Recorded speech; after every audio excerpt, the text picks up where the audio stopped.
there exists a solution in search of a problem. But on a city level, a lot of the digital and analog inefficiencies are real. There is a real rationale for city governance improvements through the implementation of technological solutions. You might remember the question, what have the Romans ever done for us? Asks Reggie in Monty Python in The Life of Brian. Well, apart from sanitation, medicine, education, wine, public order, irrigation, roads, freshwater systems, and public health. Whereas the answer is safety and peace. Well, whether it's an adequate whether it's an aqueduct or traffic lights, there has always been technology to tackle urban challenges. And we're entering a new sphere here, where the latest technologies are much more pervasive and invasive in our private lives than aqueducts and traffic lights could ever do. We should be able now to create a city, a smart city, where the technology actually enables bottom-up innovation in a very smart and useful way. But how do we do this? So in this workshop, we'd like to focus on the tense relationship between technology and public governance. But we will look at it in a broader way, looking from the quadruple helix. The quadruple helix with your public authorities, your private companies, your research centers, and your citizens as an actor that actually have a voice on the table. And when we see that dating sites change the public's view on human relationships, where companies like Airbnb and Uber change how we as a society view tourism and mobility, the larger issue of the impact of how smart city technology impacts and changes our views of society and governance as a whole is more than ready to be addressed. To address this issue, we have assembled quite an interesting panel here. I will briefly introduce them all and invite them to make an opening statement. They can address the issue from each of these quadruple helix strands, or all of them if they wish to. After their brief opening statements of no more than 5 minutes, I will give the opportunity for them to react to each other, and basically, I think since this is the last session of the day, I will invite them to interrupt each other as well, to give some fireworks to the last session, and to invite you also to interrupt and to ask questions as well, to keep the debate a bit lively. But if there's no further questions, I have a list of questions as well. I'll give them up front, so you can think about them as well. I would like to ask you about the power of local governments, or the weaknesses of local governments, to address large multinationals just deploying technology all over your city. How is a local government with very small IT departments, how is it powered against these large corporations? Can it actually change something? And the tools they have, procurement and regulation, are they enough? The overwhelming complexity of what smart cities entail, and which effective technology strategies actually make sense. How to practically set up and implement smart city solutions to actual problems, not theoretical. And of course, all of the other issues addressed today and tomorrow. Privacy, security, efficiency, standardization, interoperability, feasibility, democracy. Every one of those issues comes about in smart cities. It's sometimes too overwhelming to address, but that's why we have an interdisciplinary panel here. Let me start by inviting Shima Beigi from the Free University of Brussels to make her opening statement, and then we'll take the order of the speakers on the slide to briefly state their backgrounds and some of the main points they'd like to make in this very interesting but also very complex smart city domain. Shima. Hello everyone, thank you very much for being here. I'm a research scientist at the Free University of Brussels, group of complexity, cognition, and evolution. My background is that I have a PhD in complex adaptive systems and masters in sustainable urban development. And my view on smart cities contains an application of the theory I developed during my PhD. It's called mindfulness engineering. It is a combination of bringing Eastern way of looking at the world, which is holistic, with classical engineering, which is quite systematic and Cartesian. Mindfulness engineering applied to smart cities, I attempt to bring a people-centric approach, moving from the focus of smart cities and defining what smart city is from a technological perspective, to a view of a smart city that contains different levels of intelligences, such as emotional intelligence and empathy, compassion, and all these human sides of urban systems. In total, I would define a smart city as a city that its component of smartness is defined simultaneously in time and space. That means that today meaning of smartness is different from tomorrow's definition. So it's a fluid space, it's synthetic. It means that many players can interact. It's a place that I think is a fertile ground for governance at multiple levels to interact with each other and create a more democratic space of being. And also it provides an approach to basically bring the fluid intelligence of humans into technological arena. So this is very brief explanation, and I would explain more in the discussion afterwards. Thank you very much. Tariq Elahi from COSIC at the KU Leuven. Cool. Everyone. Okay, so also to be controversial, I'll say some stuff. So I'm a privacy researcher, so my interests are in that, and so these are some of the points which I come up in my mind when I think of smart cities. One is of, well, you can have all of this apparatus all around the city, making measurements and observations. So it sounds a bit like, mass surveillance. I know, of course, the city is well-meaning and they're doing this for the public good, and there's some societal benefits for sure.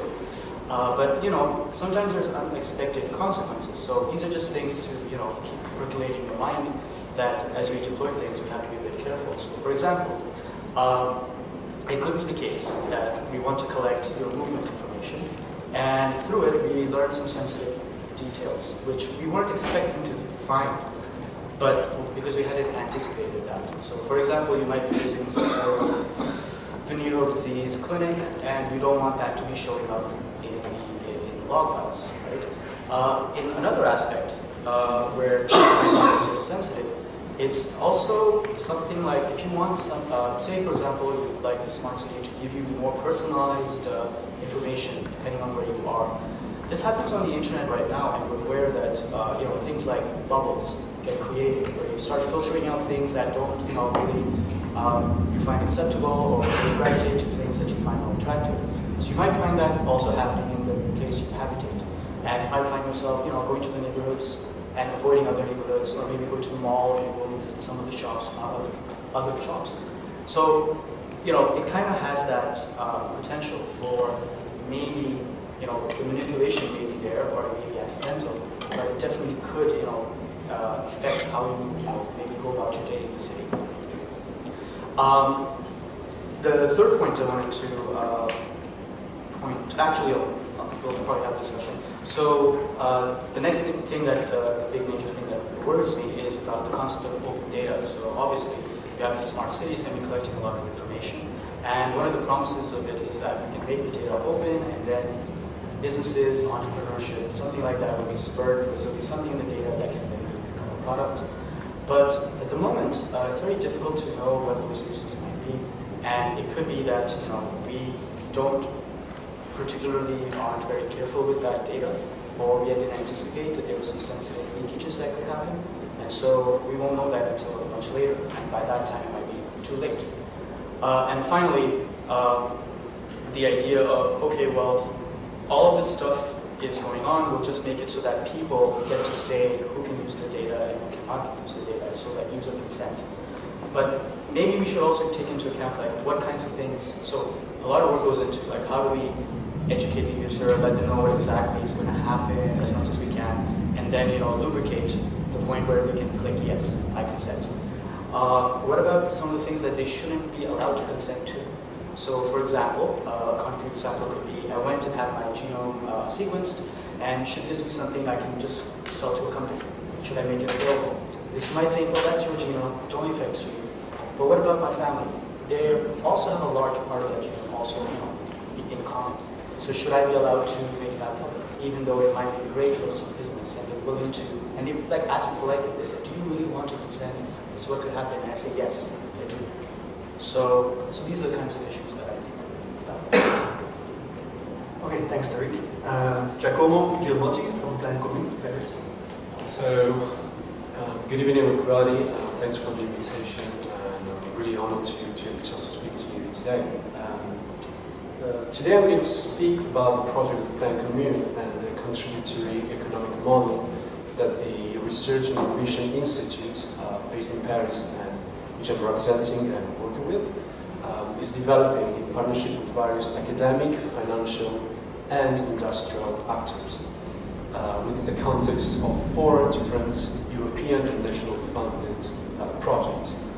One of them is the PIA, which is the Future Plan Investment, is 100 billion euros, found for 10 projects lasting for 10 years. And we are in the last 20 projects selected. We're going to know something about the water-related projects in December 2018. So, what's Plaine Commune? It's an agglomerate of 9 cities in the north of Paris, with more than 400,000 inhabitants and more than 220 languages spoken. It used to be formerly a symbol of the 4G industry, but after the delocalization of the post-industrial area, this territory has suffered the delocalization of numerous industries. So the birth of Plaine Commune intercommunality is based on the political will not to passively suffer in the future, but to be the actors of the mutation and to take action for the fulfillment of its territory, its inhabitants with political, economic and ecological responsibility. What we are trying to do in Plaine Commune is to define a real smart city, which is based basically on 2 pillars. The first one is the de-optimization of the algorithmic teleguidance of governance. So we think that the real smart city is a question of empowering citizens through the utilization of digital technology and how to free time and space for deliberative discussion in order to create a real smart city, real smart people thinking together, participating to the making of the right of the city, as Henry Lefebvre and David Harvey say. The second pillar is the creation of a contributive economy, which maybe we'll have the time to speak about that later. So we agree that a real smart city can be possible only on the basis of the new form of economy, which is to contribute to the economy. And to sum up, we want to change the paradigm from citizen exclusion through the smart city to the citizen participation, thanks to this new model of the smart city, thanks to these digital technologies that we are developing, that you can find on the ECRYPT website. And so the efficiency of automation for us must allow the release of energies and time at the service of European deliberation at all scales, and in the spirit of the cooperation as contributing technologies make it possible. So the mechanized city must also become an organic one, and going beyond, we have to go beyond this mechanistic and functionalist approach. Last thing is digital technology, as Bernard Stiegler says, who is the director of the institute that I'm working with. The digital technology is a contemporary pharmacon, which means the thing that is at the same time the poison but also the cure. To be remedial and not toxic, any new pharmacon, so the technology, requires the definition of shared knowledge to put innovation at the service of care and not disruption of our economy and our environment. Thank you. Thank you. Yeah, the floor is yours.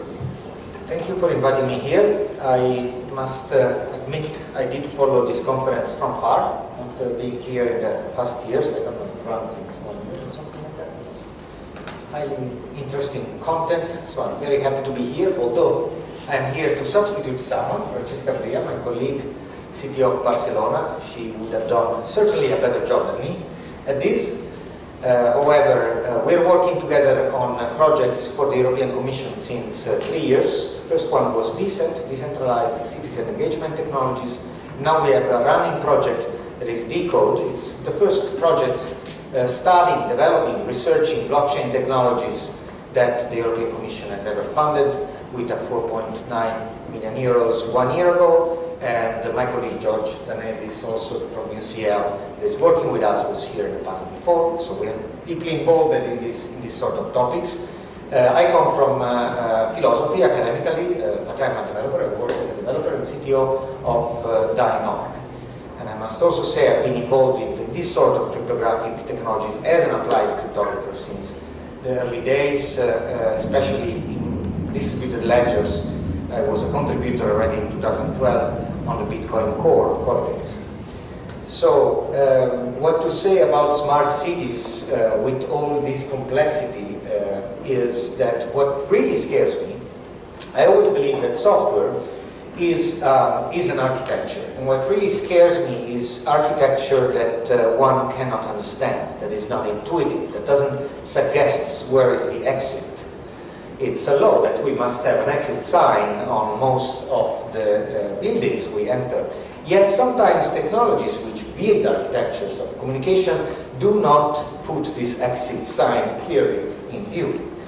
I'm talking about architecture because when we talk about cryptography, I think this is the actual skill of building concrete walls, of building rooms where echoes don't get out, of building silent spaces where people can converse in a very private way. So this is actually the ability of shaping new architectures of communication that are not by convention, but by the power of cryptography, do shape the spaces of relationship and the spaces of communication information.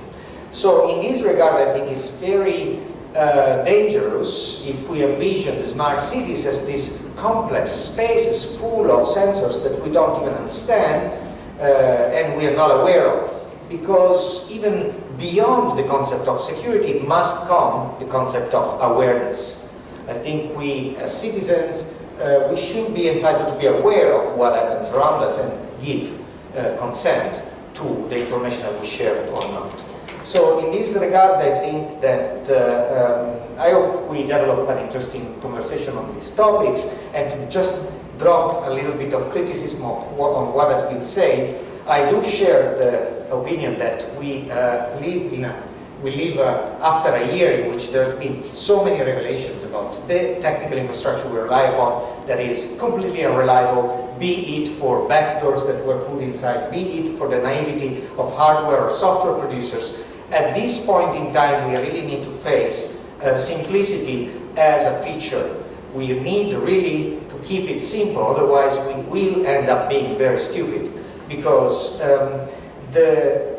when we ask people that are producing most of the hardware we rely upon today, and we are told we cannot actually foresee the security implications of the pervasive deployment that we have of this sort of devices, the problem is that we haven't foreseen the opportunity to make it simple.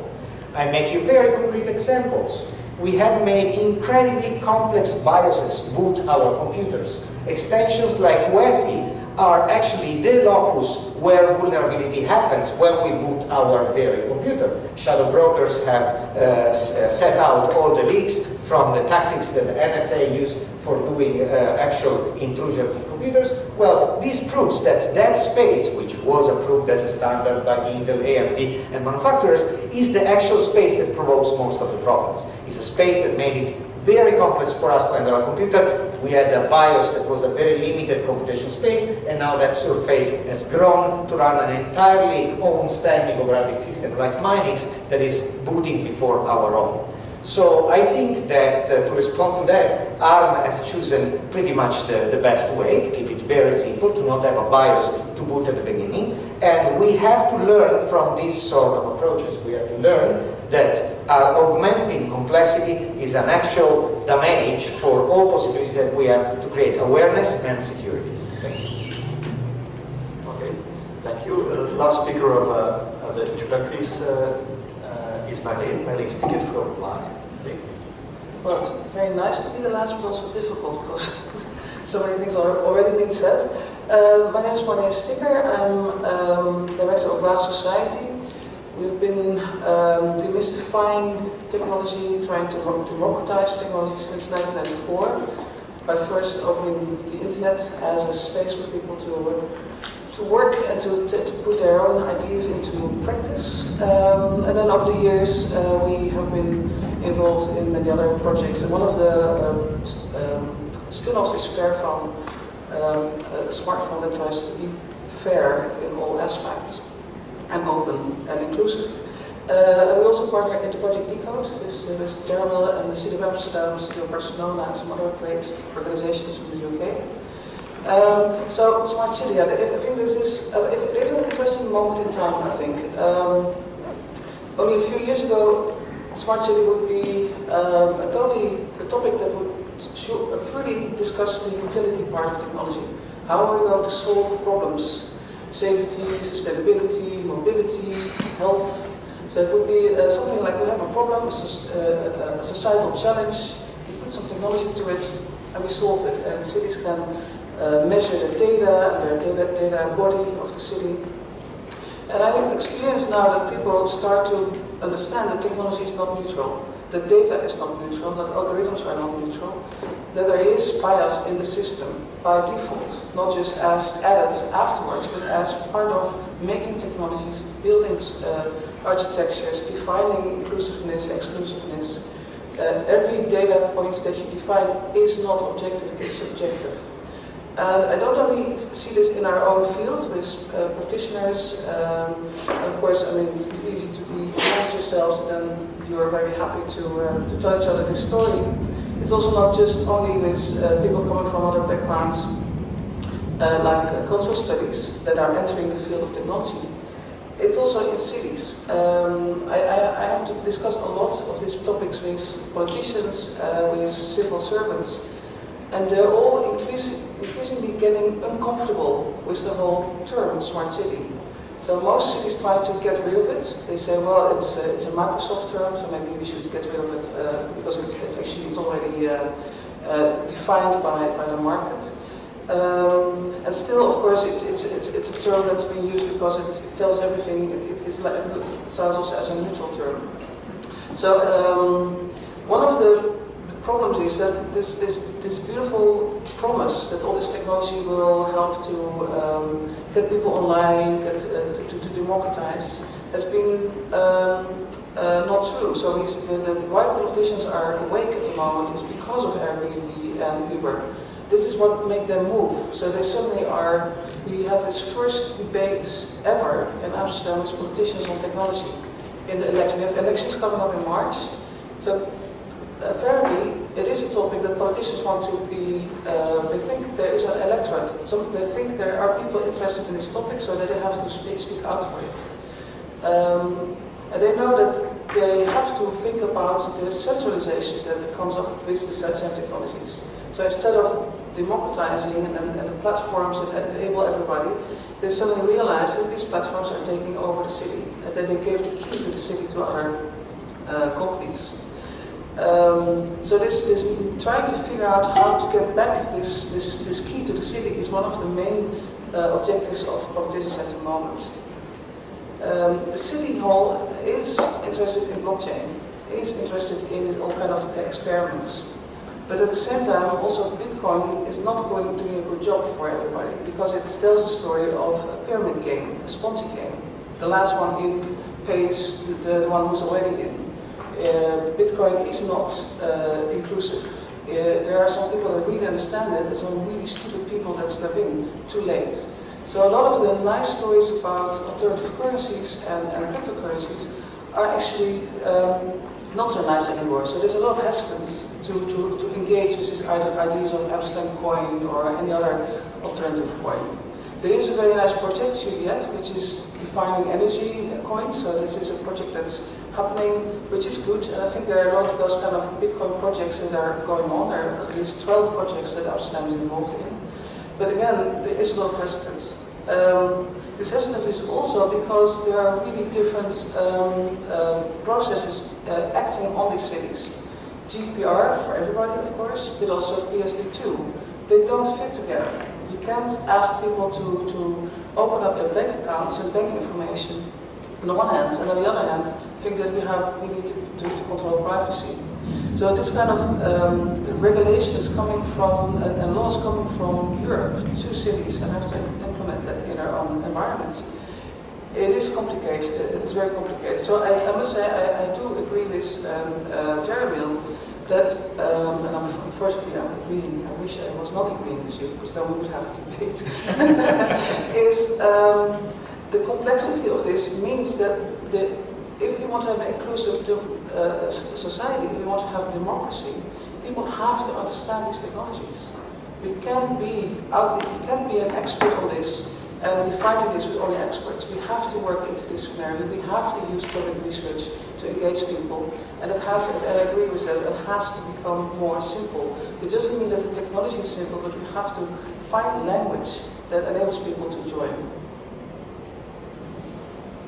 Okay, I'll first give each of you the chance to respond to someone else, unless everyone says that they agree with each other. We can go for dinner. I'll also look at the audience. For me, simplicity as a feature stands out. Simplicity as a feature, simplicity as a service. How can we actually make our cities again on a human scale, knowing that the technology behind it is more complex than ever before, and it will grow. Its complexity will grow, but we will seek to make it more simpler. If we look at specific use cases, how can we actually make this happen? How can we step out of this as a philosophical debate and start implementing things real life, real time now? Because this is what other companies are doing from a top-down model. They are installing platforms, things are being deployed that are like Ubers and Airbnbs from the private sector, but also you have governments buying platforms to counter these things. These things are happening, so if we want to change the way we do things, how do we do this now? Well, I disagree that technology needs to get more complex. I come from a very good school, I believe, of programming, which is the GNU. GNU is not Unix, it's a joke, but it's Unix. It's inspired by the values of Unix systems. Unix systems are, they have this philosophy, do one thing and do it well. In a Unix system, you will never see a program that comes and makes the Office system, in which, it's an Excel sheet plus document plus, whatever, like a whole suite. It's a space for technological development where interoperability is highly regarded as a feature, as a multiplier for what you do. So it must be interoperable with other technologies. And you do one thing that plugs into other things. So I think this is the clue of what we need to do with the smart cities if we talk about complexity and technology. We need to envision systems that plug into each other, that are not fostering an unfair competition, and that are leaving local development of small and medium enterprises around services open to people that are actually on the territory. And this means, obviously, that what Uber and Airbnb are doing is a threat to the ecosystem, because they are siloing all the data, and all this data is gathered into their silo. If you want to use this huge capital, which is the relational capital that they have, putting in relation desires and needs and then settlement, is a big business. And they don't provide it to third parties. They will actually grow to provide even more services based on the desires and needs that they can gather with this. They are silos.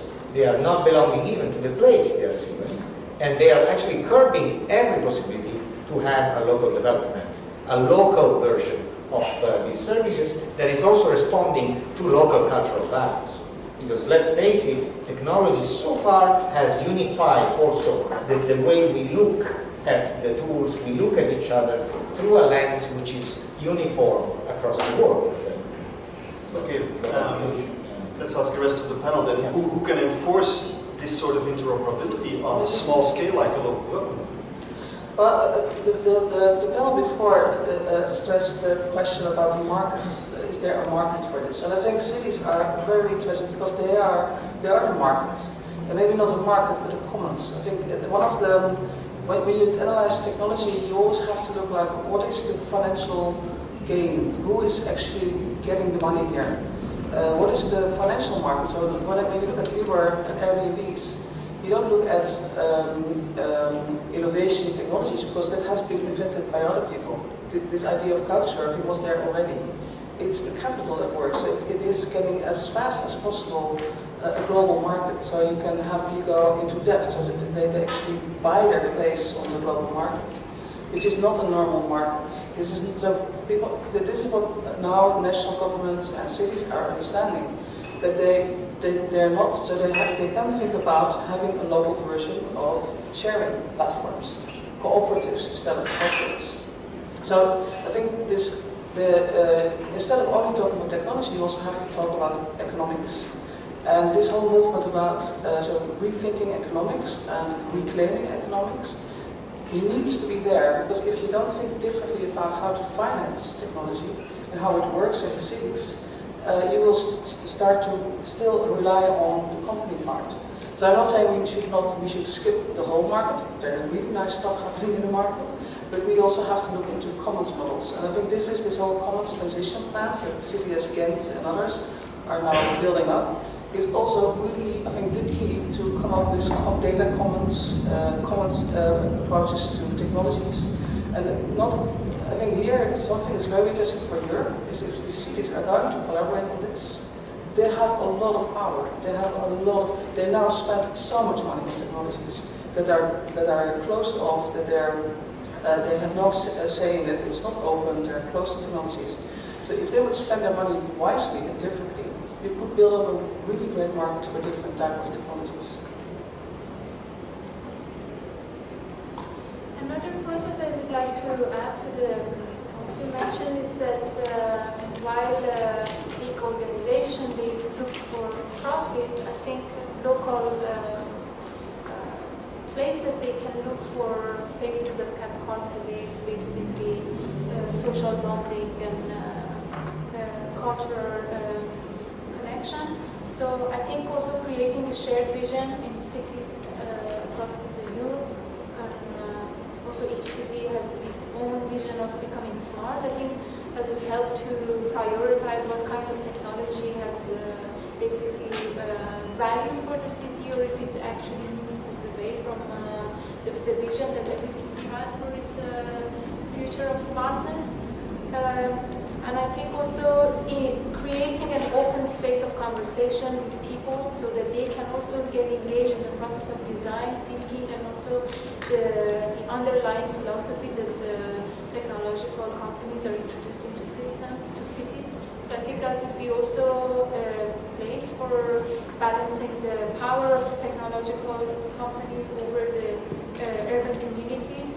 So in a way, it's a push and pull dynamic that while technological companies push for more overloading the system with information, I think urban communities, they can pull back with creating more space for human connection and other values that technology cannot replace. So, we've been talking about like how we can make environments that are very sharing and caring. But I see that with kind of these calls for the open city, one of the effects is like we can spur the economy. So it is a trading platform. It's about money. And I don't see how on the one hand you also want to be able to reap some cash and at the same time be this kind of place that is not about trade. It's about people caring for people. So, I mean, it's almost like having a room of two minds. I think also it's about, for instance, what you're defining for, in terms of profit and how much profit basically the platform of smart cities can bring. I think the issue of defining smart city is not about who makes profit. It's who makes profit from what. So for instance, if in a city, if you define the issue of well-being or happiness in a collaborative way, I think the issue of making money doesn't matter as long as actually helps the community to arrive to a higher need so that the whole community basically benefits. So I think it's the matter of what we define as values and priorities and what kind of approach we bring to achieving these priorities.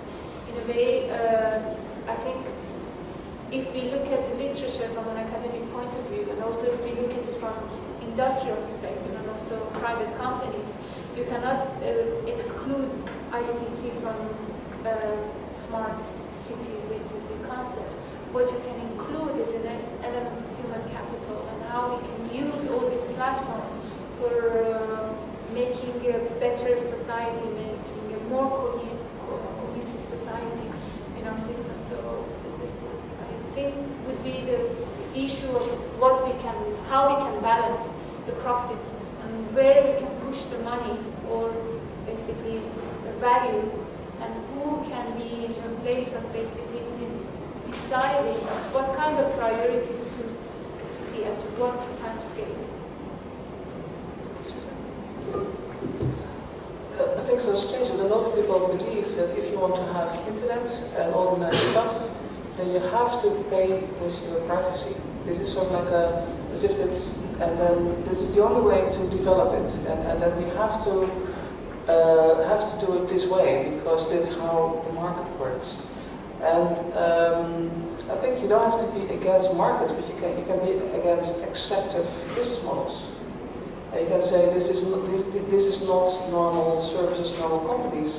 These are capital firms, which are actually really extractive and getting a lot of extract also value out of our cities, out of our lives, out of our countries.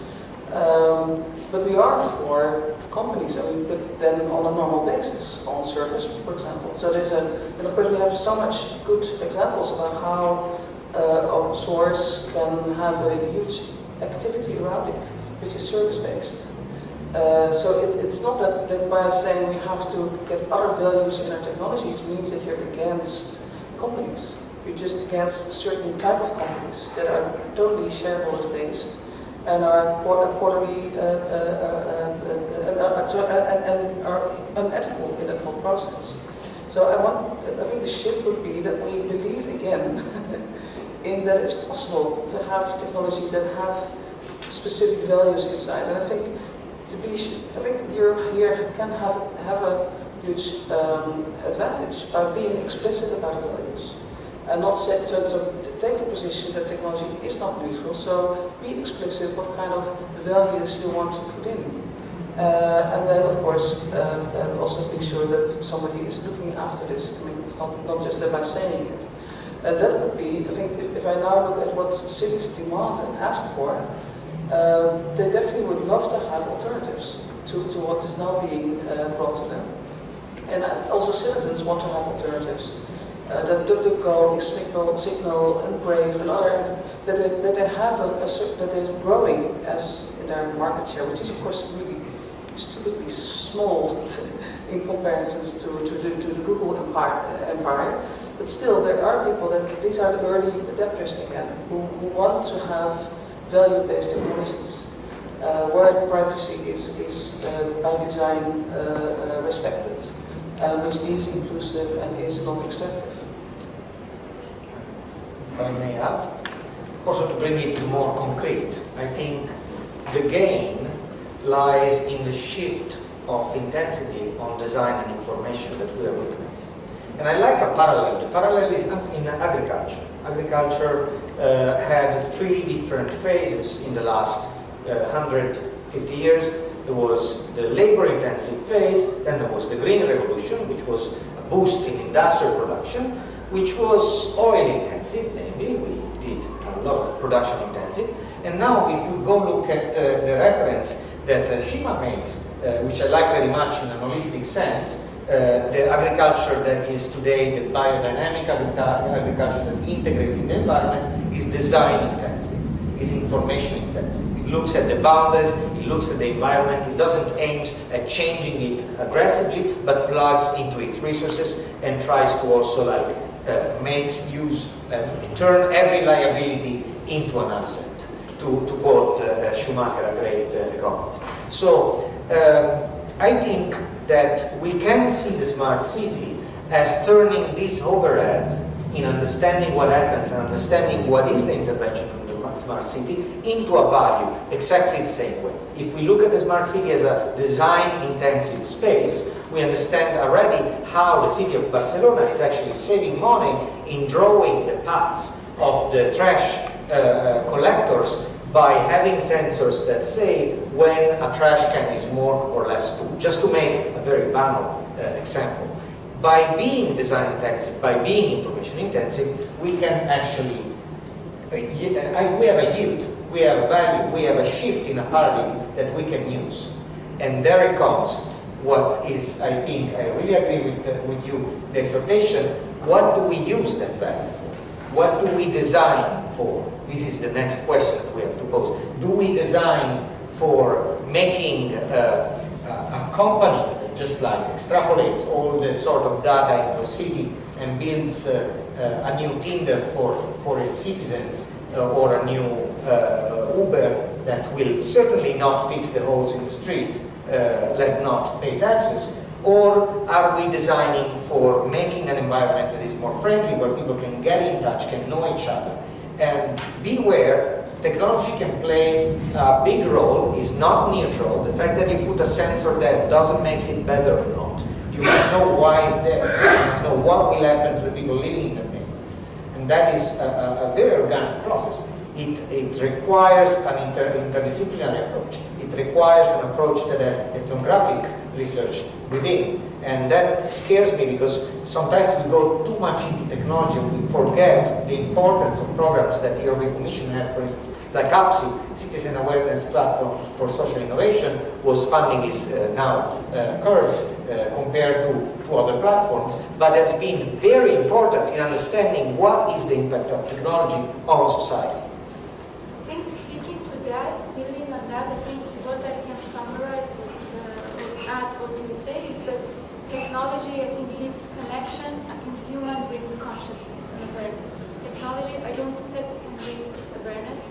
So I give an example, for instance, a concrete example of sharing economy and an example of Uber Eats or Deliveroo, for instance. I have ordered food from Deliveroo, and every time I order, I have seen a problem that nobody actually thinks about these basically food containers. So an external party, private, for instance, company, can actually unify this problem and actually introduce biodegradable containers. So I just want to say this intensive design space, the technological integration with human interaction provides a really fertile ground for solving complex problems such as climate change, sustainability, or violence. So all these problems, they really need collective thinking, collaboration, and also building trust and transparency.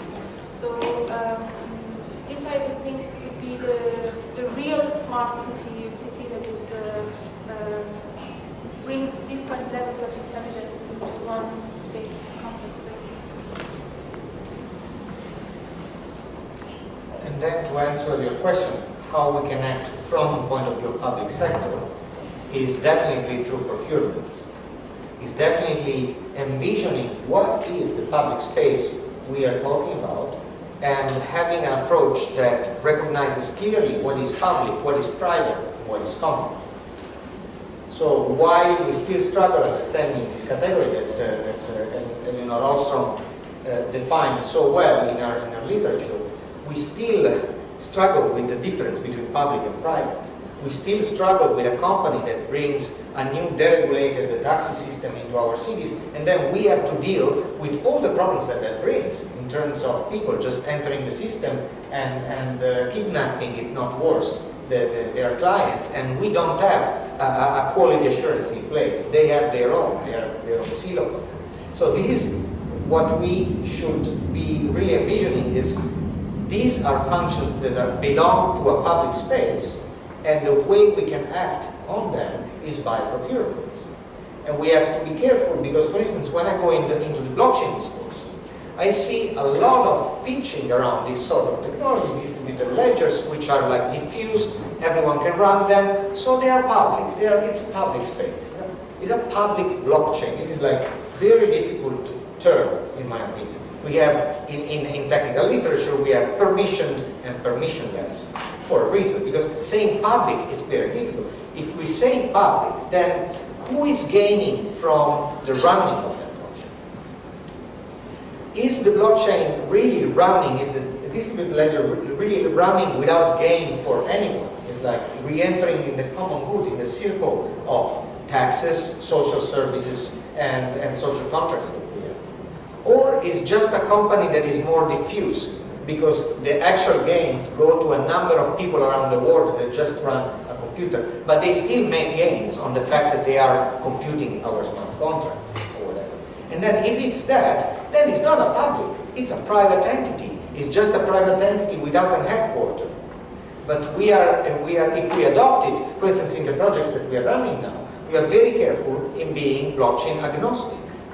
If we have to do a project for public sector that actually deals with this new technology, we want to leave cities open to choose which distributed ledger technology will be used. We want to leave entrepreneurs free to challenge and maybe make a new one. And the infrastructure should be interoperable, not locked in with the new best corporate finding of this. So I wish for this particular space of technology that the door stays open for more years, and that we all understand that we need to keep compatibility so that new players can enter the game and bring even more innovation. As public sector, I think we really have to look at these things from the side of procurement. Have we been enough fair in giving all these innovators all a chance to actually promote their innovation, pitch it, and run it within their context, and not just jump on the new train of the hype because that works and it's public, because someone says. Go ahead. So you mentioned like procurement is like a real wrench. So that's like powerful. But are you going to tell like private citizens which phones they buy? Don't buy Apple, don't buy Google, because already you're part of that walled environment. So, like for example, that you gave Uber, that's the place where it comes in. It's nothing to do with the city. I happen to be in the city, but it's nothing to do with the city. And I want a taxi or I want to go somewhere. So, what is the city's authority in that sense to tell me how I can use technology I bought with my own money to use these services? And they're giving me some value. I mean, it's not like I don't have to do every day anything that has to somehow affect everyone beneficial to them. Cool, it's nice to do that, but most of the time, I'd like something to myself. So I don't understand what you mean exactly. Do you just mean when you have a big project and you're going to spend millions of euros putting sensors around the city, at that point, you can use your procurement power. But at the other points in time, you don't really have it. There are regulations, just for you to know, I'm not a lawyer, but there are regulations. You cannot run a taxi service in a city without a license. And you cannot rent a house without having compliancy on certain regulations. And that is for very good reasons. So that's, yeah, true, right? So you can't, Uber is actually illegal. I'm not a lawyer, but I think it's illegal in most cities where it's run. I know, and it may be that it's showing you that there's some problem with your city's laws, or there's an existing problem which Uber, maybe not the solution, but it's kind of like the symptom of there's an existing problem. And if you just say, no, it's illegal, you just can't have it, you never realize that you have other problems with your laws. You know what I mean? Like, it's not just like the city has decided at some point that something is good or bad, and that's the end of it. We had a very interesting case with these bicycles, because we, as you know, everybody's on a bicycle in Amsterdam, so we have a real problem, we have too many bicycles. And then suddenly in summer, some Chinese companies came with, I think, 75 million behind in their pockets to put in as many cities, well, at least in Amsterdam. So they dropped all these bikes with this cyber slots, so you could open them, and they were just everywhere. And for the first time, the city response was really fast, at least 4 months. So they sort of first were like, what is this? And then a lot of the people from Amsterdam also, they sort of started to be unnice to these bicycles. So they used them as to lock their own bicycle to these bicycles. So that would be like a way to lock to have a good place for your animal. So there was a whole lot of resistance. So it was really like local resistance. People put them in their own garden. Put them somewhere in the gracht, in the water, everything. So, but then for the first time, the city council itself said we were going to get rid of these. So in August we will take them all away. So you either come yourself and collect your bikes, or we will put them away. So we had these beautiful pictures of hundreds of bicycles being collected by the city. So for the first time I see that they take control. They say this is public space. You're not going to just use our public space to sort of disrupt our bicycle market. We have a great bicycle market. We have enough bicycles in the city. There are enough local SMEs who are providing bicycles. But I think it's not always that they come with a solution that you didn't have. This is not only services. This is, again, this is capital. This is cities dealing with global capital. And this is a problem that we don't put the finger on the right issue. There is too much capital that can by itself a place in every city, disrupt all SMEs and local economies. So I think it's very important that cities are very aware of it and are very fast in responding to it. Because now it seems as if all these companies are the disruptor and they're so innovative, but a lot of the innovations come from SMEs, come from creative hackers. All the stuff that we now see as new services have all been thought about, being practiced, being researched and experimented with 10 years ago already. So it's not all new. It actually is disruptions being captured by old school companies. And I think we should sort of, this is the theory of transformative innovation. You can either let the existing extractive economy take up this disruption and make itself more, even have more longitude position in cities and in our planet, or you can use this kind of new technologies for enabling and harnessing real change. And real change would be a power shift. This is not putting other existing powers and give them more legacy. But then again, then we talk about politics. I think this is the interesting discussion now, that we are all practitioners here in this room, experts in our own fields. It's already sometimes difficult to find a way to discuss between all the different languages that we have to find out what we actually mean. And then, in the end, I think the conclusion is it's politics. It is about power. It's about how do we define our societies. How do we believe that our democracy should work. And then again, who are our politicians? This is sometimes for me, they're just entering the discussion, and I think they have a very important role to play. So do we now say that local governments, cities are in the lead of designing the smart cities of the future? Are we saying that procurement and regulation, the two of them, are enough for them to shape these smart cities? Are these the two instruments? Are they sufficient? Are they necessary and sufficient to shape smart cities from that public sector view?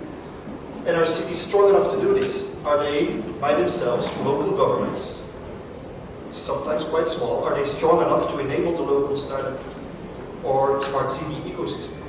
Or should they, as you said before, Marleen, join forces around Europe with joint procurement or joint regulation, strengthen themselves? And would that not create a new problem, the one between enabling local solutions, which you want, versus, well, scale.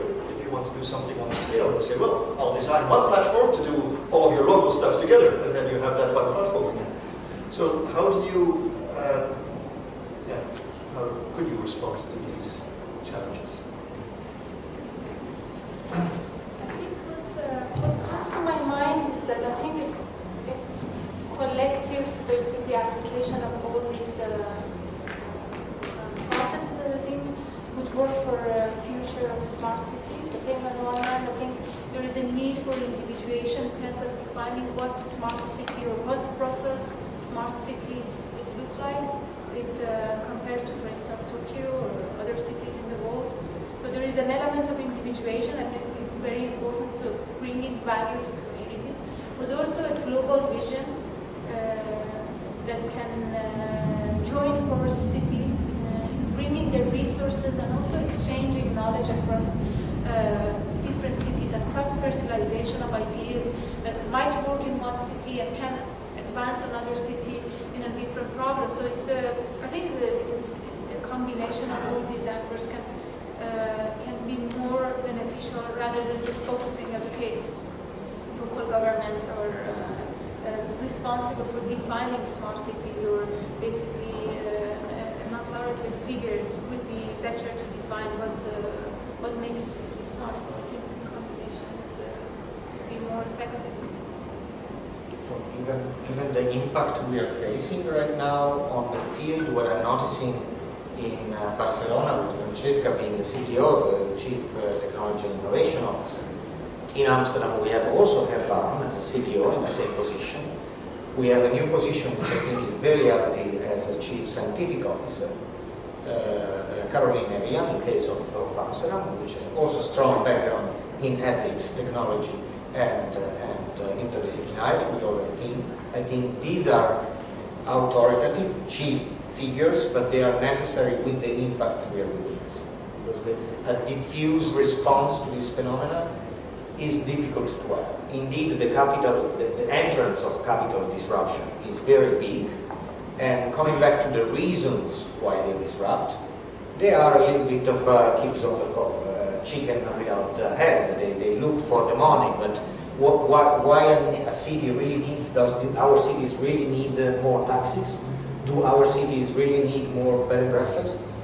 Or, I mean, which need they are talking? They are talking to people's pockets. Oh, I have a social house, I moved to Berlin, and maybe I can rent it in black on Airbnb. And the responses have been very authoritative. In Amsterdam, we data mined basically the database of Airbnb. This was the response of Amsterdam. Barcelona fined 600,000 euros in 2016 to Airbnb for their illegal activity on the city. Meanwhile, city planners are struggling with the meaning that the activities of these illegal companies have for the social planning, for the right of people of having social housing, for the right of people of queuing for a social house, which in Amsterdam is a queue that lasts more than 12 years now. So, I think that it boils down to politics, and it's very important that we keep in mind that democracy works only if it's equal, the treatment. We all get the same treatment. We are all equal.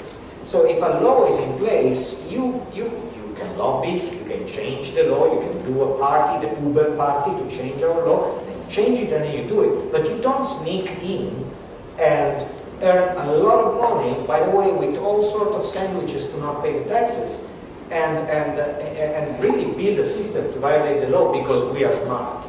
That's not smart. That's antisocial. And I think that in Europe we need to have a very strong response against these sort of antisocial behaviors. So if I may say, I'm kind of getting lost. So we're talking about smart cities where the city itself is recording and observing and doing things. A company like Uber happens to be operating taxis in your town, isn't tracking anyone, isn't doing any of what I would imagine is what a smart city is about. I mean, your customers, yes. Customers you're... Well, I wrote a little bit of a masterpiece in our local newspaper, and then Uber was a bit angry. So they invited me to talk about it. And it this talk they said, and of course you talk not with somebody who really is in charge, you only talk with public relations. So it makes no sense, of course, but anyway, I went to them, anyway, I don't want to tell everything. But the point was, as I said in my article, they take out of the city but don't bring anything. He said, well, we bring everything. We sustainable city, mobility as a service, no cars in the street anymore. These are all claims to this bright future that normally the Greens bring in. So this is very funny. So in Amsterdam. In Amsterdam. So it was very funny to come. Actually, the public relation is a former conservative from the Conservative Party. So this is also very strange. But then I said, well, do you pay taxes? He said, no, we don't have income. We don't have enough income yet. He said, this is the crazy stuff. And then but they have they built a new office with 500 people. Their business is data. So they said, we want to sell it back to the city. Of course, we have a lot of data. We know exactly what the problems are for the city. We can, so they put themselves in a position that they are a good friend of the city. And they have very important data that they can help the city with for their policy. So yes, they put themselves in a position that they have better knowledge, better data, better algorithms, better everything, and that the city should sort of negotiate back their information. So this brings the city in a position like, what kind of data do we have ourselves?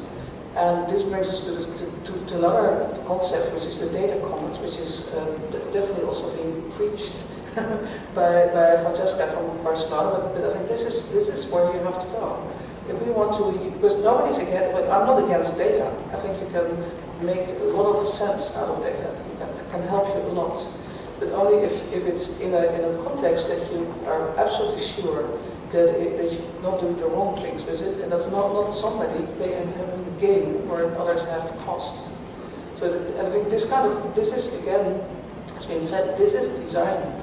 This is you have to add design questions into the process.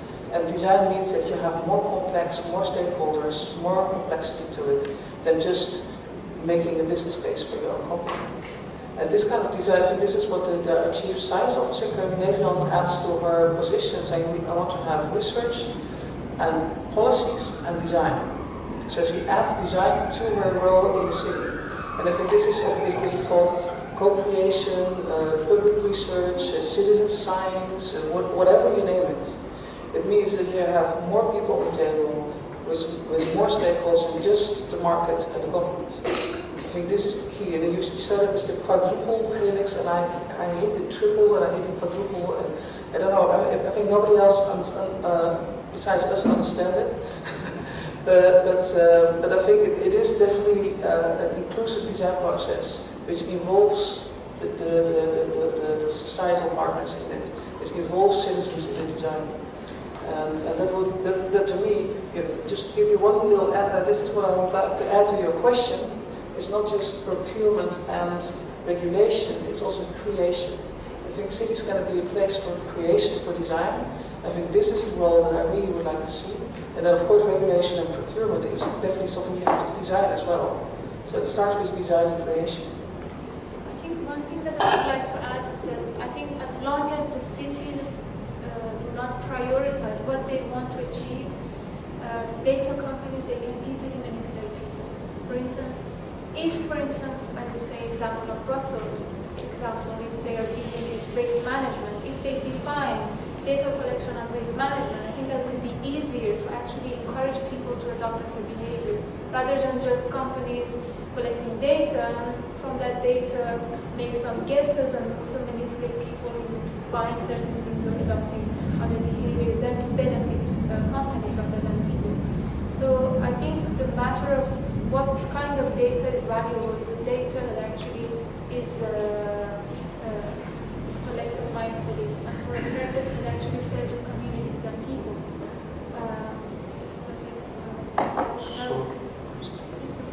So that worries me because, sure, today at the time you're like, sure, go ahead, okay, basically what I'm trying to say is it implicit that we should trust the government and the city to do the right thing? And if so, maybe today the party in Plaine is like kind of likes you and you're okay with them. But in the future, it may not be the case that you're the kind of undesirable that they might want to curb or look at movement. And the staff rights is already in place. So that's the kind of thing, like maybe the majority of people agree. They're like, yeah, what we I should would do like this. to argue against to challenge you is that I believe that what is really important in defining a smart city is transparency and trust. I think the argument that the government is against people is not a correct argument. The government, what do we mean by government? The others, I mean the people who are elected. I mean, they're people. They're not, Yes, they have to answer to their voters. Voters happen to like certain things. Certain people in power right now are in government that we don't I like. believe, I mean, in my perspective, sticking to a mindset that the government is against people, I think is not a really fertile ground to start a conversation. And the people who are elected, I think, should there be a space for basically creating dialogue between people and these people, the others, I think there might be an opportunity to actually build more trust and integration between the central government and the local government. Because at the end, I think no smart city can become fully decentralized, because there are parts of smart design, for instance, in terms of security of infrastructure, that people cannot actually provide the ensured security and resilience that a city at a large scale needs. I think these are government, basically, activities and responsibilities that people actually want to have security. Or in terms of organized crime or terrorism, I do not think that decentralization is the solution. So there is a need for a central government, but also a collaboration with decentralization. So that would build a better conversation between what government can do for people and what can people do for the government. So it's a bi-directional dialogue. Clearly, we identify, at least in Europe and at least with our analysis, the worst enemies are the multinational corporations for the freedom of people to actually be themselves or change themselves or evolve themselves or have multiple identity profiles. Nowadays, the challenge are really like it's private sector, it's not anymore public sector. This is a major shift, also in my own political personal perception. But consider next door, a new service just bought by LinkedIn that will profile you by the feedback that is given by your own neighbors, and we link it actually with your professional life in LinkedIn. We'll build a wall-assessed profile for you that to be sold to insurance companies. Will they ever give you the freedom to move out of that frame that is built around you? Will Facebook ever give you the freedom of change yourself, put another hat, dress another clothes? I think this is a very important thing, especially in a dense settlement, if not in a you know, like a claustrophobic community. So it's, you know, you are identified by the data that they collect, and when we talk about Decode to the city officials of Barcelona, we told them, like, look, these companies are basically data mining all the wealth and using it to make money, so you have to do something with them. They were horrified. Anyway, they were like, you know, public officials, since, I don't know, 20, 30 years of careers, engineers, they were like, we never touch that data. Are you crazy? You know, and that's, to pitch that project to the city of Barcelona, we actually had to describe the scenario in which we were. Like, that data is being data mined, used, and there is no protection, there is no cryptographic standard for it. There is not, you know, there is not an enforced way to deal with that data. It's just siloed into databases of a company that doesn't even reside here, and you don't know if they are even using NIST standards to store that data. So there goes your leak of another 2 million of citizens in that. So what is the role there of a city government instead of, let's say, the European Commission? And why would this be an issue that needs to be addressed on a city level? Why is this something that a city government has to implement in its smart city strategy and not a national or a supranational government? And I can see the impact of this as a data platform, but to view it as the impact on a local community regulations and so forth, as in a smart city. So where's the link between the problem you describe and the smart city as a solution or a piece of a solution to the problem. But you want to say something? Yeah, I think just because it's local, it's on the local level, and the thing we're trying to do with our project is creating some social media based on groups instead of individual, and social media and actually digital tools that permit people to collaborate each other, and with digital platforms. For example, we have one digital tool which is called Hypothesis, which is like creating shareable dashboards, automatic index glossary, which is shareable with other people. And so another one is like it's called Rankin, which is shareable notes aggregation from our concept maps, which is usable for the context. So all these things can be used on a political level to try to create something like using the collective intelligence of the city, which is the thing we were trying to say before, like how can we understand if Amsterdam was the same thing about Paris and Barcelona. So I think the real thing is why we should do it on the local level. Well, because citizens are living on the local level. And why the city? Because the city, if something different between the city and village, it's because the city is a political center, and technology can enable us to give like this new space on the local level to the citizens. I think the example of next door is quite interesting because for example, in Amsterdam there is a very good project called ECRYPT-CSA. They're also a partner in Decode. So you either support initiatives like ECRYPT-CSA, which is already there, which helps neighborhoods to organize themselves, but are absolutely in their values. They will never exploit the information they have. They will never box you or do something with the stuff they have.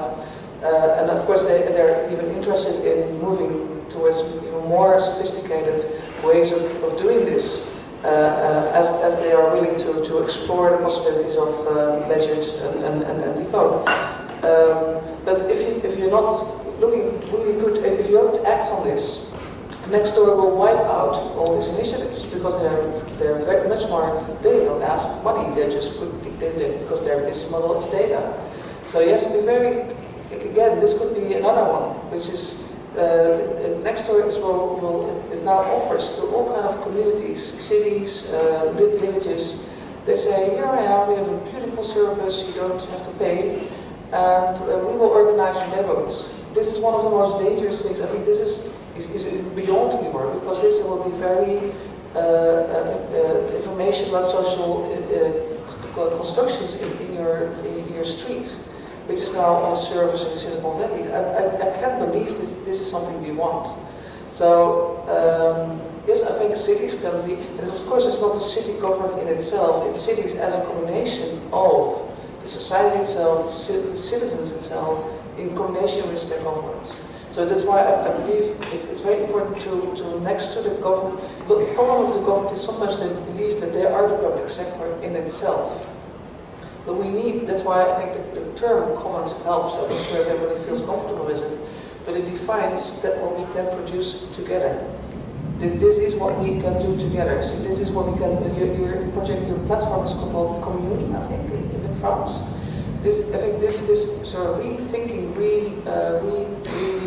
rediscovering the ability of citizens to collaborate, to work with each other, having social enterprises, having all kind of different cooperative structures. I think this is an answer. So I'm not looking only for the government as, well, they will save us from the market. I believe we have to think about hybrid constructions, but then we have to take into account new ways of building value together. And this is still, at the moment, not in our economic models. So if you look into the economic models that we use at the moment, they're really 20th century's models, and we have to come up with 21st century's models so that we can include the commons in our thinking. We have 8 more minutes, and then I'd like to close off with some provocative statements to start the workshop dinner, to keep the conversation going on this topic. Jaromil said that he could make a provocative statement in just 2 words previously when we prepared, so I will give him 2 words. I'll give the others sort of 2 minutes to conclude. To compensate, I will give you a bit more time, so I'll start with you. find your 2 words to be very provocative going into the workshop dinner. We'll sort of start with Marleen. Can you sort of send the audience into dinner with something they will remember and want to talk about over starters, dinner and dessert? Or whomever wants to start. Somebody else? Take the floor. I think it would be interesting to understand what your own bias is. So to understand, because I think this is one of the most difficult things to acknowledge, that you have already a chosen position because of your background, your knowledge, your beliefs, and how could you really be open to other networks, other communities, especially, I must say, especially people that have deep knowledge about cryptography and technology. They tend to be very, they feel as if they are mastering the world, and all the other people are stupid. And so this is sort of a kind of bias I'm mostly engaged when I'm into more the technical conferences, which is not here at the moment. So maybe this is a very nice crowd, which is not that much onto that. But I would think about this as we have to recognize our own bias to be able to have interdisciplinary approach and a collective and inclusive design process. Yeah, sure. So you spoke about these individual games, spoke a lot about the economic business model, and the real interesting thing we are seeing with our project is that big corporations, big groups like Vinci in France,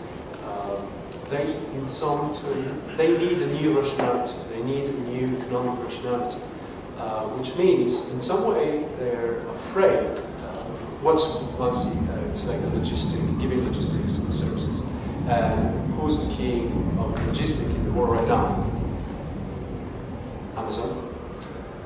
They are afraid of that. They are afraid of seeing their capability, their savoir-faire taken out from these monopoly like Amazon or the Silicon Valley giants, massive. So what they're thinking is that maybe we should change our perspective and our business model and stop thinking as we used to think before knowing that we were entering an age which is called by the scientists Anthropocene, and start to go back to the local, because it's only on the local level that we can still do something. So restart from front, restart from places in which they have their buildings and their competences, capabilities, and try to, in some way, not going back, but go ahead with another rationality, economic rationality. So my provocation for tonight is, do we need a new rationality? And we think that we need a new economic rationality if we want to really face the environmental problem, but also the destruction and the antisocial problem about the new technology system.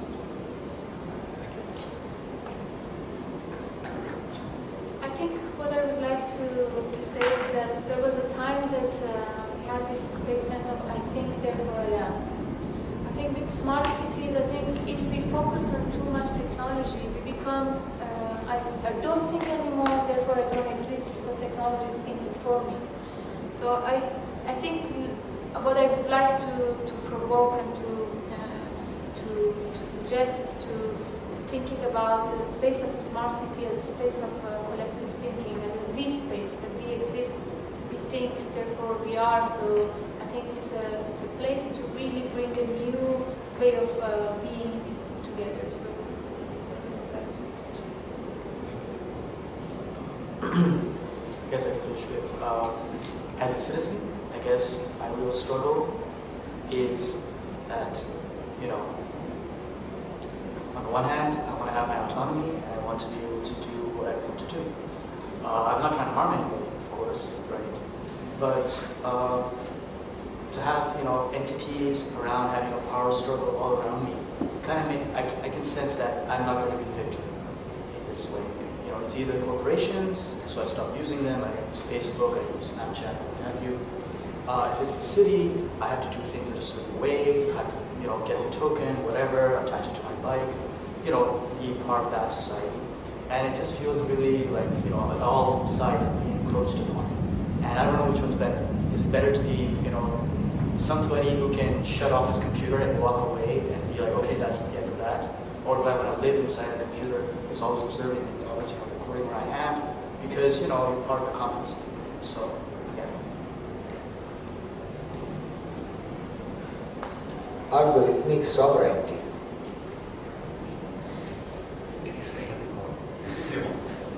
Well, I think we deal with sovereignty as a problem in politics right now. The very European Commission will be flooded more and more by shouting leavers and believers. And I think that problems like this, just like many other problems in security, come from an origin. We have created, we have eliminated the dialogue for sovereignty to these people. And it's actually not sovereignty what they want, it's they want stewardship. They want to feel stewards of their own commons, which is stewardship is a very important concept for the commons. And the same is going to happen with the algorithms. If we do not understand the importance of open source in all the applications that we have, then we will deny the possibility of all the talented people that are not only in the universities, they are not only in the organizations, but they can be individuals. We will deny them the possibility to be stewards of the environment that they inhabit, which is also an algorithmic environment. So we need to leave open sources not only for peer reviews, but to leave open the agencies to really feel sovereign in their algorithm. Because we are not developers, others are not users, we are all participants into these architectures. Okay. Thank you very much. I'd like to thank the panel for their insightful and at times provocative contributions. Yes, and I think that will close the day. But let me first thank... I'd just like to thank all the panelists again. Give Roio a round.